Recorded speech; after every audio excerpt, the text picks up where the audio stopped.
Hey everybody, Mark Herman, aka LA Bengals fan on most of the major platforms, and I am joined here, as always, with Devin Circus and Jake Circus of the Jake Circus podcast, and this is the Jungle Talk Training Camp episode. Yeah, give me a little enthusiasm. First, the people on Spotify, they're gonna think I'm waterboarding you or something to be here. It's been a while since our last show. We were waiting for some news and stuff, so now enough is collected, and we have something new to talk about today. So we'll go through, some of the upcoming news or news that's happened. But before I forget, if you don't subscribe, please subscribe. It's all we ask. This is a show by fans for fans, so just support the channel. It's all we ask. And then Jake does some amazing podcasts. So Jake, tell them where they can find your stuff.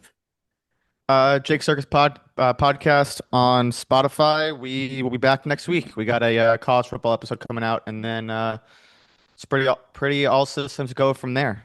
Good. And Jake You're has not a allowed lot of to. winners. He's not allowed to give us picks on the Hall of Fame game tonight. That's not No, allowed. I don't have No, no, no. I don't. I meaningful games. I was looking more into him saying that they were doing a college episode. I'm thinking about college picks are going to be coming up soon. So, we do a little gambling portion on this show, and we do participate. So, but Jake's giving out tons, especially in the March Madness tournament stuff. You got out some great winners. So, all right. So I'm going to hit just a few of some of the news. Some of it we don't even need to discuss. I'm just going to throw it out there. The stadium deal got worked out. No big surprise. We knew it was posturing. They weren't going anywhere. Ring of Honor, Lapham and Parrish got announced as the Ring of Honor inductees this year. We signed Ritter and released Whitehead, so kind of traded our third stringers, I guess. And then Dax Hill was cleared for camp. And I had Miles' injury, but apparently it was just heat related, and he's been back practicing, so that's nothing. Well, the obviously the big news, we gave Shemar Stewart $500,000 more in upfront money, and that's all it took. And he got off the practice field in A&M. And he doesn't get paid if he goes to jail. Yeah, well, that was the craziest holdup, and I kind of understood the Bengals' position. The stuff we're talking about not paying you for, if you do something grossly illegal, it's like you don't deserve to be paid. Yeah, the kicker for me, because we even talked about it on our last show. Nobody really knew what was really being argued and what the last couple issues were up until about a couple weeks ago, when it became apparent that it was 500 grand extra now versus in December, and that language. And then somebody tweeted it, and it was a real tweet, that he is asking for something that no first round draft pick or any signee has ever gotten in the history of the NFL. And that's when people kind of turned on the agent. And by the way, I don't know if you guys saw the interview that the agent did with a Bengals show the other day. This guy's a flipping clown, and there's no way he's going to be landing premier college draftees in the future. He's cost himself a career on this, I believe.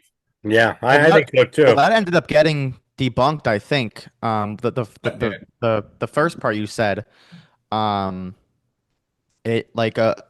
him wanting something that's him wanting something that's never been given out before. I think it was the other way around, but the whole consensus the whole time was that he was, either way, the representation was giving him terrible advice. Terrible advice. It was just a mess.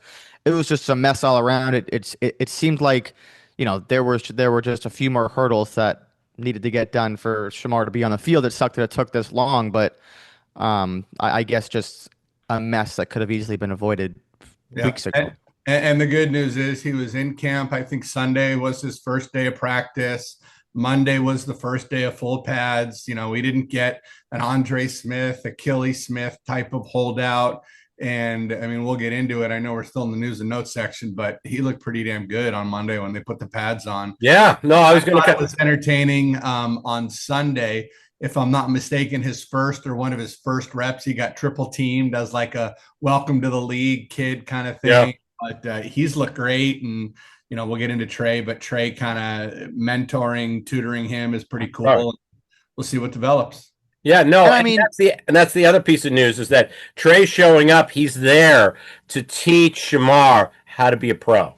And I still want Trey to get a year or two added to his contract. I want him to get more money. I want him to be happy. We have the money. Let's pay him. He's the only guy who needs to be paid on the defense.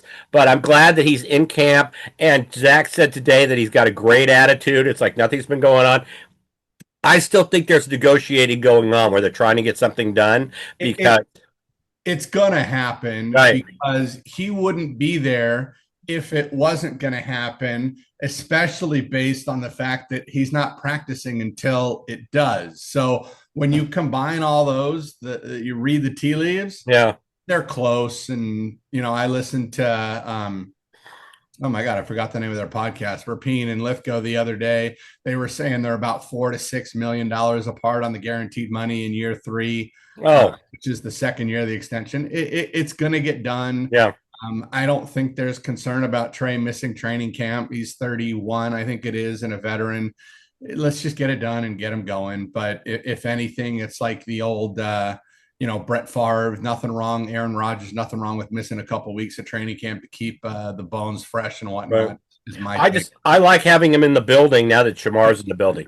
So that's huge. And Zach talked about it like he said, listen, we've been talking for the last few weeks. He's in camp, his attitude's been great. So something's gonna happen real soon.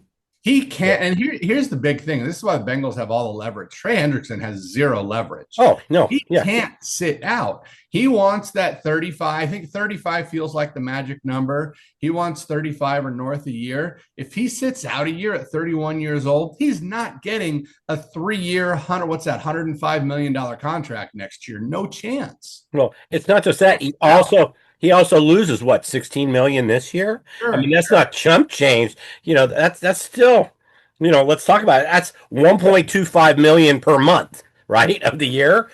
That's a lot of money. So it's like I said, it's going to happen. Everything's pointing in the positive direction. And the best thing was no players got in trouble. We stayed out of the news. I said on our last show, we don't want to hear anything about our team in terms of you don't want those players in the news at that time. So One other thing worth mentioning, Mark, and we've talked about this for however many years in a row we've been doing this now. This is Joe Burrow's first normal training camp of his career. yes, Year one, COVID. Year two, coming off the knee injury. Year three was the gallbladder or the spleen, whatever it was. Mhm. Year four was the calf. And last year was coming back from the hand. This is his first normal. Right. And hopefully he'll play in the preseason game. I think the well, Bengals. last year we thought that it was normal training camp until the reports came out that he was still injured, Right. and he was throwing with pain. Right. So, but no, and like I said, I think the plan is to play him a little bit in the preseason this time, the starter, so we don't get off to that. And there's no looking at our schedule. We've talked about this. There's no reason why we can't get out to a really good start. Yeah. 2-1. That's very doable. As long as we don't come out of the gates like we're a drunken sailor stumbling out of a bar at 2 a.m. Let's bring it. So, all right. So the latest news is Noah Fant being added to the team. It hasn't officially been announced, but once again, I'm taking this from Zach's presser earlier. He talked extensively about what a great addition he is going to be. Not so it just sounds like they're just working on getting it signed and then they'll announce it. Every media outlet has said it, and it's one of the first times we actually got in front of the breaking news. Usually we do our show and then something else happens. So but yeah, Noah Fant is going to be a huge addition. I mean, Zach was talking about doing 2 tight end formations and how they could exploit stuff. I think all what we get is all the passes that when Gesicki was covered, all the passes that went to like Sample, they're going to go to Noah Fant. And Noah Fant's going to dip into some of Gesicki's numbers, but you know what I'm saying? It's such a tremendous upgrade for that tight end room. It's a huge addition for us. Yeah. I have a question for Jake on this because he's better at this than us. Does Noah Fant is he purely a receiving tight end, or does he provide any of the blocking that we lose with Eric All type of thing? Well, I'm actually looking at it right now in terms of the 12 personnel usage. So the Raiders were the only team to use The 12 personnel last year more like than a 30% rate, but their tight end duo is arguably the best in the league. So no one's really going to be using it like a quarter of the time. But the production that they're going to lose when Sample is off the field in the running game because they were able to run the ball out of 12 personnel because of Sample's blocking. Fant's not much of a blocker, so they'll have to figure out some stuff and figure out how they're going to be able to run the ball at a 12. But they can become such an efficient passing team out of the 12, which they were last year with Eric All, and then kind of stumbled when he got hurt. And Right. just Sample's he's just not a threat in the like teams just don't take him seriously Hmm. as a passing threat. So maybe Fant, you know, I don't know, but it's good for what the Bengals want to do because they don't want to be a running team.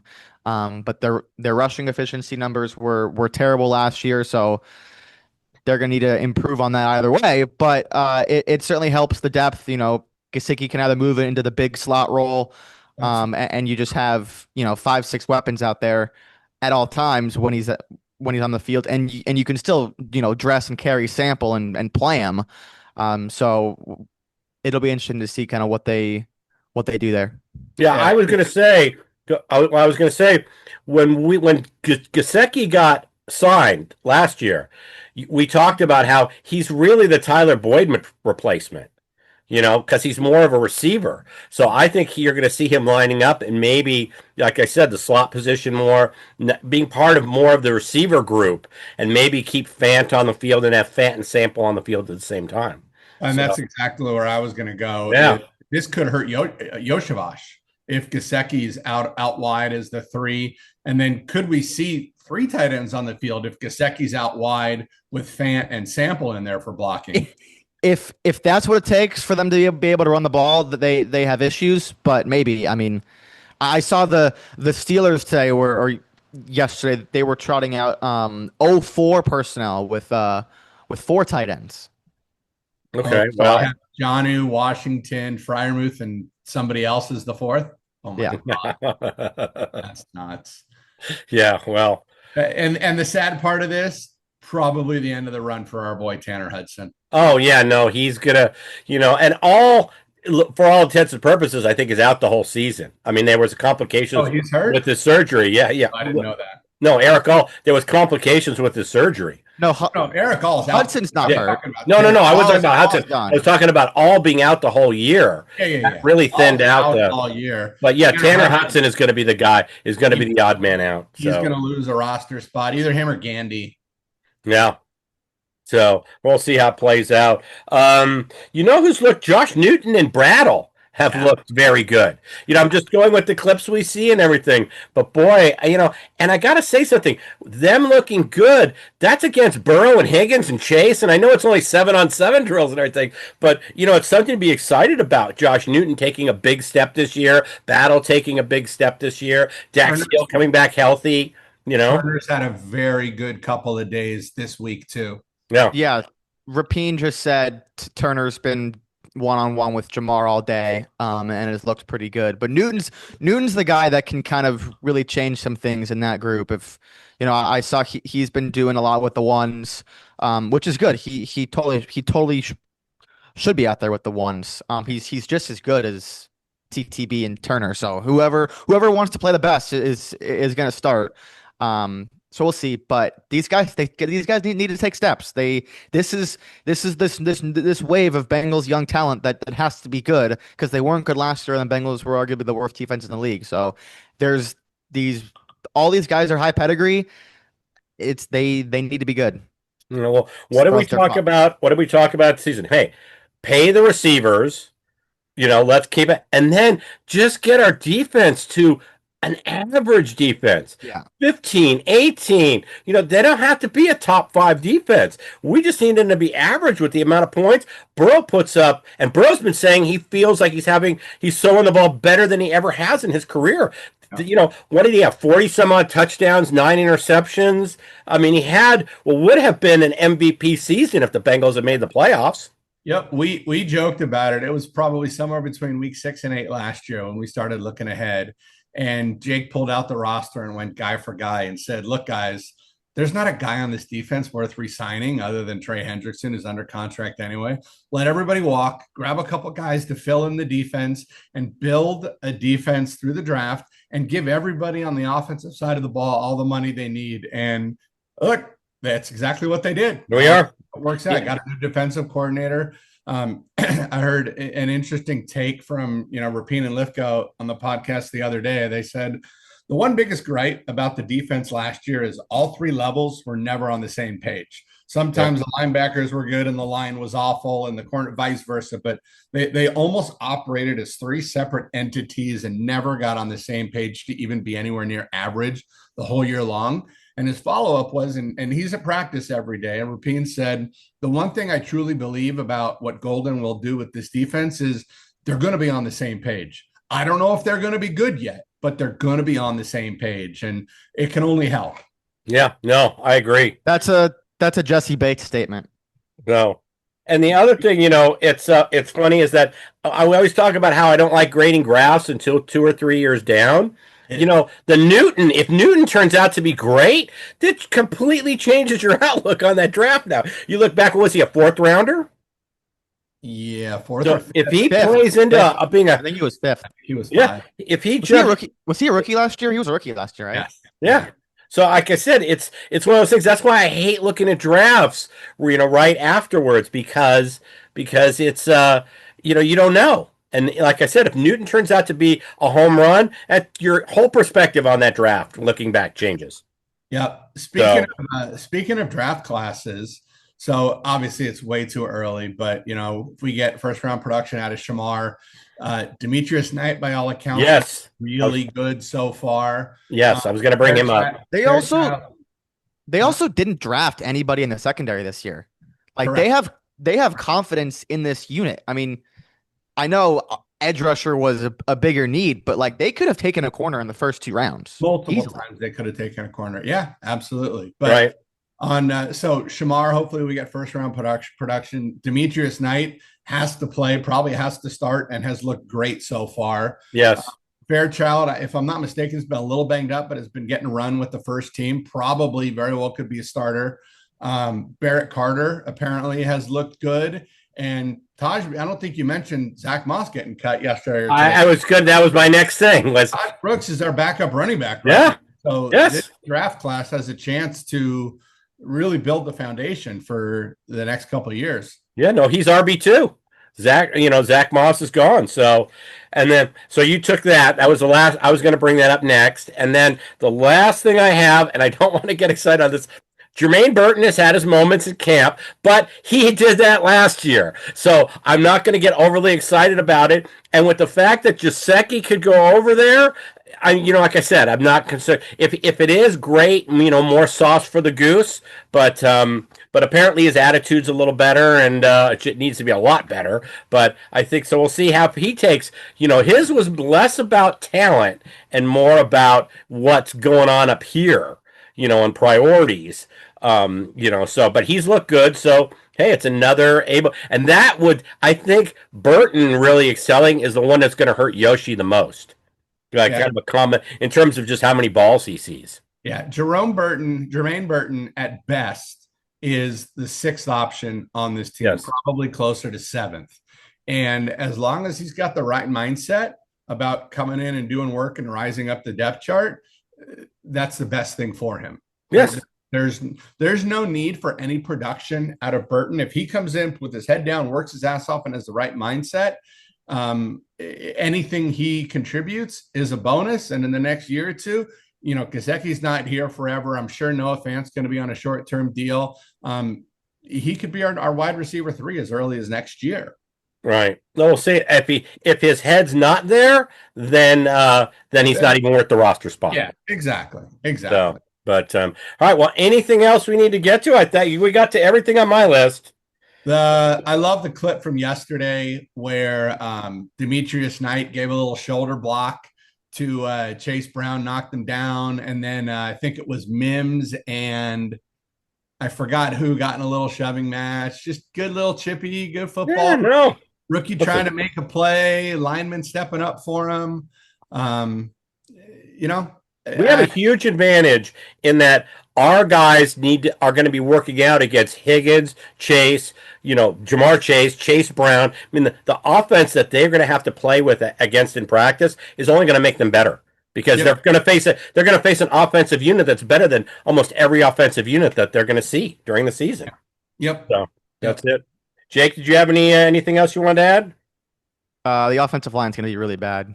Like it's going to be really bad. No, it's not. It's I gonna be was really, just, it's I it's was gonna be just really getting ready bad. to say my pick for the player to make the biggest movement, No, biggest it's gonna be jump this really year, bad. Amarius Mims. The number one thing that has like Guards. forced Joe Burrow interceptions and Joe Burrow fumbles has been interior pressure, and they didn't do anything to fix it. Be fine. And they're gonna and they're gonna regret it, but it's okay. All right. Well, we'll have plenty of time. Brandon what? Brandon Sheriff. That's who I still want to sign. And Will Fernandez or Hernandez. Give me one of them. I don't even know the guys' names. I forgot. Hernandez. It's been so long. It's Will Hernandez and Brandon Sheriff. He's got Hernandez right. Is it Hernandez or Fernandez? It's H. It's Hernandez. Will Hernandez. There you go. So you got that right. I'm gonna give you my one little tidbit before we go. Okay. Mark, I'm gonna guess you know this, but Jake, do you know why the Cincinnati Bengals are named the Bengals? Do you know where the name came from? No. Mark? No. When the team was formed in whatever year it was, 68. the owner of the team, there was an oven called the whatever the manufacturer was. They had a Bengal line, and the logo was the Bengal that was used in the first version of the uniform. It was named after the Bengal oven, Bengal stove. The Bengal stove. I did not know that. Me neither. I remember seeing Paul Brown with the prototype helmet that had the stripes that they didn't go till the 1980 till the 80s season, 81 Super Bowl. But so that was an early on helmet, but I did not know that's where the name came from. So there you have it. See, we're educating here. This is mind expansion stuff. So, Jake, tell them where they can find your stuff. Jake Circus Podcast on Spotify. Follow me on Twitter at Jake Circus. All the stuff will be there. Yeah, we'll be back. We'll have some pods in the next few weeks. All right. We'll be doing the preseason's coming up. We'll, after a couple meaningful games when there's stuff to talk about, we'll be here. And then, as always, we're going to be doing previews, before the games and a recap right after the games. So make sure you subscribe, hit the bell so you know when our episodes come out. Just support the channel. And if there's anything we missed, comments that you have on players, some people may have been at training camp and seen stuff. Hey, share that in the comment section with everybody. So. All right. Well, with that, I'm going to say, hoot, everybody. Hoot.